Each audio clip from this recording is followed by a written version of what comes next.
Aujourd'hui, je vais t'expliquer comment faire un tracker d'habitude ou habit tracker pour les anglophiles.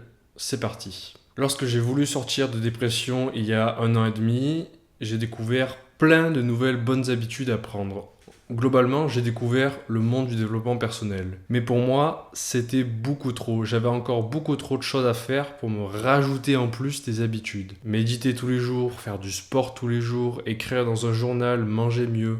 C'était beaucoup trop d'un coup pour moi, sachant que j'avais déjà beaucoup de choses à faire à côté. J'avais encore beaucoup de projets à faire avant de commencer à aller à la musculation, à méditer et à manger mieux. Donc lorsque j'ai découvert ces nouvelles habitudes, j'ai eu un mélange à la fois d'excitation, en me disant ça y est, j'ai trouvé la solution à ma dépression, et en même temps, j'ai eu un sentiment de confusion, voire de chaos. Et là, j'ai compris que pour sortir de dépression, j'aurais besoin de plus qu'une seule action, plus qu'un miracle ou un événement, il me fallait un système. Il me fallait un moyen de mesurer ma progression pour construire ces habitudes et retrouver confiance en moi, en enchaînant et en accumulant les réussites. J'avais besoin d'un outil qui me permette de savoir quoi faire de mes journées lorsque je me réveillais le matin. J'ai découvert le tracker d'habitude dans le livre Atomic Habits de James Clear. Atomic Habits, c'est un livre indispensable en développement personnel. Ça doit être un des premiers livres que tu dois lire. Et donc le thème du livre, c'est simple, c'est comment construire de bonnes habitudes et sur le long terme.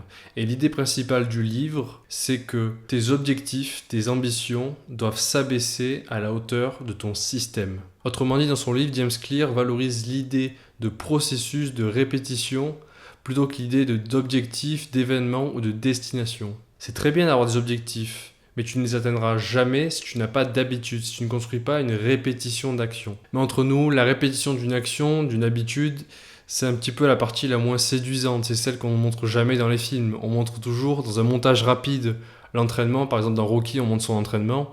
Mais on ne le montrera pas tous les jours frapper le même sac à répétition pendant 1 heure. Non, on fera un montage rapide avec de la musique pour que ça soit plus séduisant, plus divertissant, et après on montre le résultat final. Donc l'enjeu ici, c'est de rendre le processus plus satisfaisant, plus ludique. Et le tracker d'habitude, c'est exactement ce qu'il fait. Il va rendre le fait de répéter une habitude tous les jours plus satisfaisant, plus ludique. Alors comment faire un tracker d'habitude? L'étape 1, c'est de prendre une feuille de papier et de noter les quelques bonnes habitudes que tu aimerais prendre à partir de maintenant. Ce seront les habitudes que tu vas noter dans ton tracker d'habitude. Essaie d'en noter minimum 2, maximum 5. À cette liste de bonnes habitudes, tu dois rajouter les quelques mauvaises habitudes que tu aimerais arrêter. Donc ça peut être par exemple arrêter le fast-food ou arrêter les réseaux sociaux ou encore arrêter la pornographie. Parce qu'en général, sur YouTube, quand on va te parler de tracker d'habitude, on va te dire que c'est pour prendre de bonnes habitudes. Sauf que c'est aussi possible d'arrêter les mauvaises habitudes grâce au tracker. Alors maintenant, il faut que tu saches qu'il y a un débat dans le monde du tracker d'habitude. Il y a ceux qui préfèrent le faire sur papier à l'ancienne et il y a ceux qui préfèrent utiliser des applications comme Notion. Pour ma part, je préfère largement le tracker d'habitude sur papier. Je fais le tracker d'habitude sur un cahier. Donc j'ai plusieurs pages déjà de fait. Ça fait à peu près 1 an et 5 mois que je fais mon tracker d'habitude dans ce cahier. Et pourquoi j'ai choisi le format papier plutôt qu'une application ou Notion? C'est parce que j'estime qu'il y a quelque chose de plus réel. Lorsque tu accomplis ton habitude, le mécanisme de la répétition s'imprime mieux dans le cerveau quand il y a une connexion avec la main. On le sait, il y a une meilleure connexion entre la main et le cerveau lorsque l'on écrit, plutôt que lorsqu'on tape sur le clavier. Et donc, lorsque je coche avoir fait l'habitude, ça s'imprime beaucoup mieux dans mon cerveau que seulement si avec mon clavier, je faisais entrer ou un clic de souris pour dire ça y est, j'ai fait mon habitude. Pour moi, c'est beaucoup plus concret de cocher la case moi-même avec un stylo et une feuille de papier. Et puis aussi, avant de faire cette vidéo, j'ai regardé quelques tutos sur YouTube pour voir la concurrence et j'ai vu des trucs de fou. J'ai vu des gens faire des trackers d'habitude sur Notion, mais complètement fous, avec des graphiques, des lignes de progression, des animations, et je trouve ça honnêtement ridicule. Ridicule pourquoi? Parce que le but du tracker d'habitude, c'est de rendre les habitudes le plus simple possible. Le but du tracker d'habitude, c'est d'être le plus simple possible. Et prendre 3 heures ou plus pour faire des animations, faire un super tracker d'habitude, et après régulièrement devoir le mettre à jour et l'optimiser, j'appelle pas ça de la simplicité. Pour moi, il n'y a rien de plus simple, ça fait un peu vieux, mais il n'y a rien de plus simple qu'un cahier avec un stylo. Et puis si en plus tu utilises un cahier, tu pourras archiver ta progression en termes d'habitude. Ce que tu n'as pas sur Notion ou sur d'autres supports numériques. À la limite, si tu fais une base de données, un historique ou des captures d'écran, mais là, j'ai tout dans mon cahier. Et surtout, je peux comparer les différents mois. Je peux comparer par exemple entre janvier 2022 et janvier 2023. Dans le même cahier, j'ai tout dans le même cahier. Et j'ai compté, vu le nombre de pages, j'ai à peu près 26 ans de tracker d'habitude là-dedans. Étape numéro 2 pour faire son tracker d'habitude, c'est de prendre soit une feuille de papier, soit un cahier comme moi, ainsi qu'une règle et un stylo. D'abord, on va marquer le mois et l'année de la page. Donc là, ce sera juin 2023. Après, dans la marge, on va marquer les jours du mois.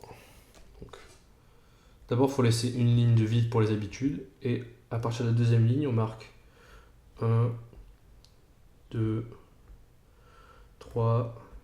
A few moments later. Après, et ça prendra du sens plus tard, on va marquer une flèche pour dire total. Comme ça. Et on va aussi ajouter un M pour moyenne. Et un plus et un moins. Voilà. Ensuite, c'est le moment d'écrire nos habitudes. D'abord, les bonnes habitudes. Donc, les bonnes habitudes, déjà, qu'est-ce qu'on pourrait mettre? On pourrait mettre d'abord la méditation, vu que c'est une des premières choses qu'on fait dans la journée. Donc, on écrit sur la première ligne. Et avec cette première habitude, on va pouvoir faire notre première colonne.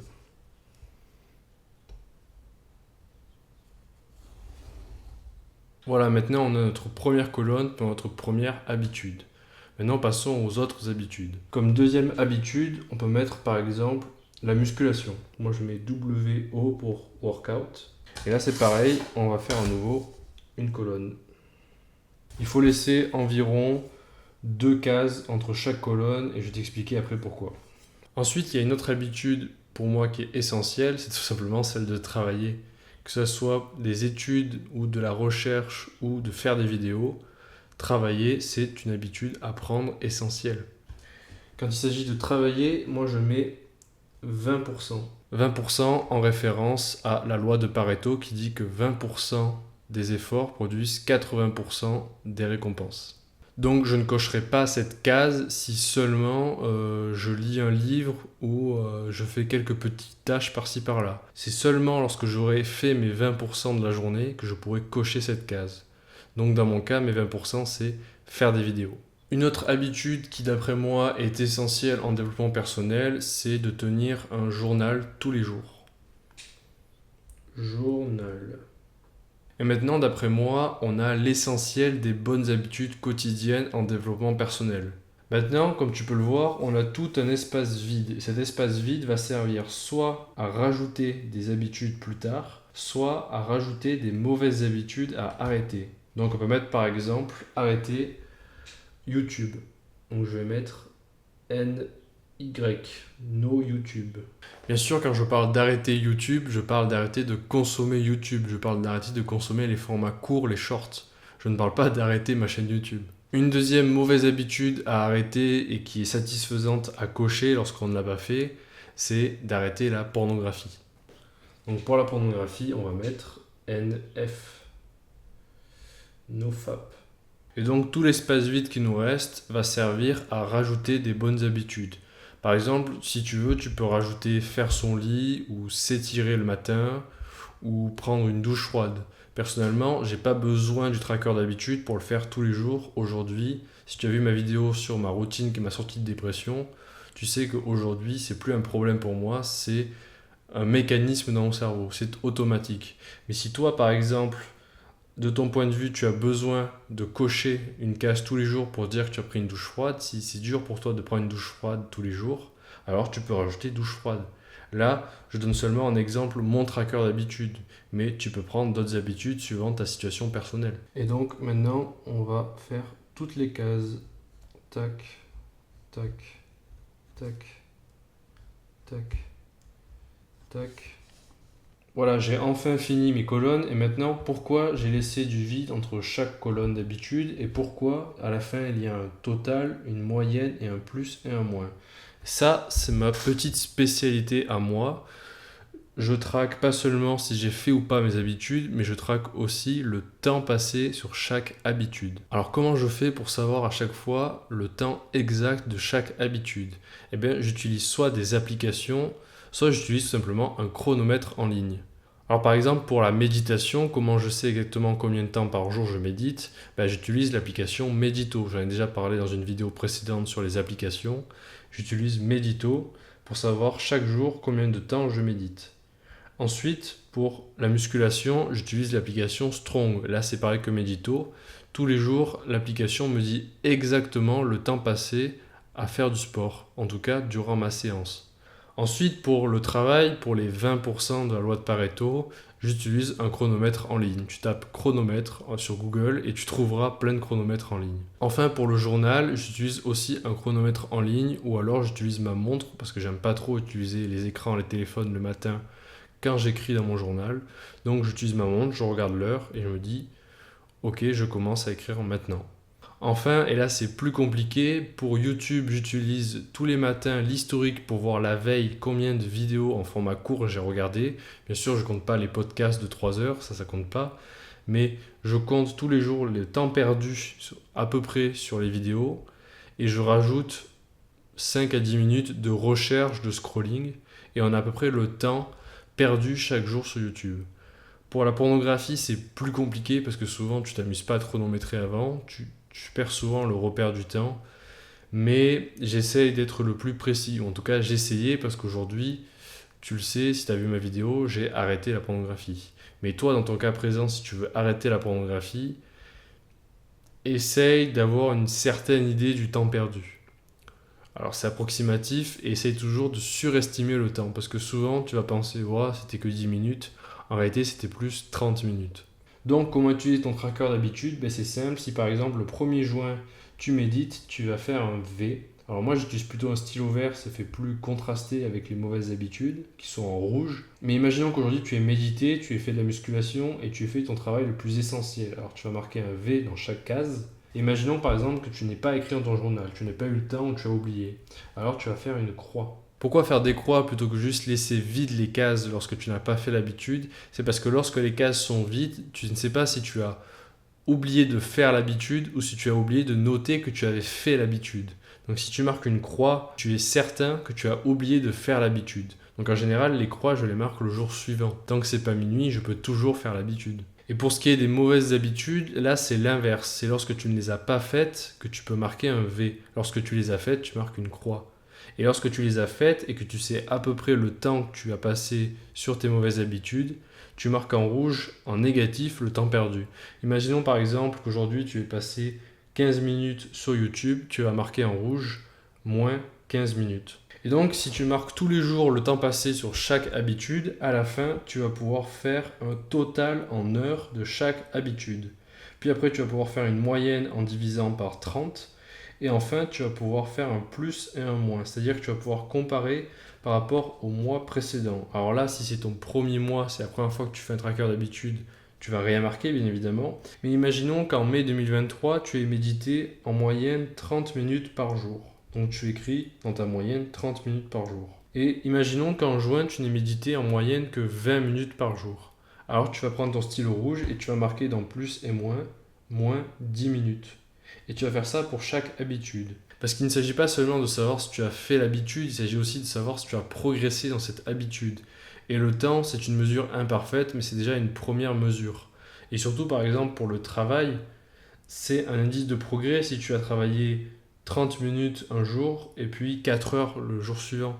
En bonus, je te conseillerais encore une fois d'utiliser Google Calendar. Alors je ne suis toujours pas payé par Google pour faire la promotion de Google Calendar, mais encore une fois, Google Calendar, c'est une application excellente pour le développement personnel, pour la productivité. Et si tu couples le tracker d'habitude avec Google Calendar, ça te permet de t'assurer qu'il y ait un temps dédié à chaque habitude. Parce qu'au départ, lorsque j'ai appris toutes ces habitudes qu'il fallait que je prenne tous les jours, lorsque j'ai appris qu'elles existaient, ces habitudes, je me suis dit, mais j'aurai jamais le temps dans ma journée pour implémenter toutes ces habitudes. J'ai pas le temps dans ma journée pour à la fois méditer, aller à la musculation et écrire dans mon journal. Et donc, depuis que j'utilise Google Calendar, je sais qu'en fait, j'ai le temps dans ma journée. J'ai largement le temps de faire toutes ces habitudes. Google Calendar te permet aussi d'éviter le risque d'oubli. Si tu checkes régulièrement ton Google Calendar durant la journée, tu sais exactement quand faire tes habitudes. Et ça t'évite le soir de te dire « Oh non, j'ai oublié de prendre ma douche froide », sachant qu'il ne faut pas prendre de douche froide le soir, ça t'empêche de dormir. En conclusion, le tracker d'habitude, c'est un outil essentiel pour prendre de nouvelles habitudes et surtout mesurer ta progression. Le plus d'informations tu collecteras sur ton comportement tout au long de la journée et sur tes habitudes, le mieux tu auras une idée de ta progression. Parce que parfois tu peux avoir l'impression de stagner alors qu'en réalité tu progresses. Et c'est en regardant ton tracker d'habitude que tu verras que oui, en fait, tu as médité plus ce mois-ci que les mois précédents. Tu disposes désormais d'un système qui te permet de ne plus perdre ta journée et de ne plus te détester chaque soir parce que tu n'as pas fait ce que tu devais faire. Désormais, avec le tracker d'habitude, tu peux tous les jours et de manière satisfaisante réaliser tes habitudes. En revanche, je dois te prévenir qu'il y a une faille au tracker d'habitude, c'est de tenir son tracker d'habitude. Tu ne peux pas faire un tracker d'habitude pour noter dans ta case j'ai fait mon tracker d'habitude. Utiliser son tracker d'habitude, au début, ça va être une question de discipline. Alors la discipline est minime, tout ce que tu as à faire, c'est à cocher des cases et à chaque fin de mois, à refaire ton tableau qu'on vient de faire. Mais oui, ça demande un minimum de volonté et de discipline au départ, à chaque fois que tu as fait une habitude, de la cocher. Et ça demande encore plus de discipline lorsque tu as fait une mauvaise habitude. Et encore une fois, ne sous-estime pas le temps que tu as perdu à cause d'une mauvaise habitude. Si tu découvres la chaîne avec cette vidéo, sache que je m'appelle Mathieu et que je suis seulement un homme avec une caméra qui souhaite aider d'autres jeunes hommes comme toi à prendre de meilleures habitudes, à améliorer leur vie et à atteindre leur plein potentiel. Je te laisse avec ma dernière vidéo. Salut!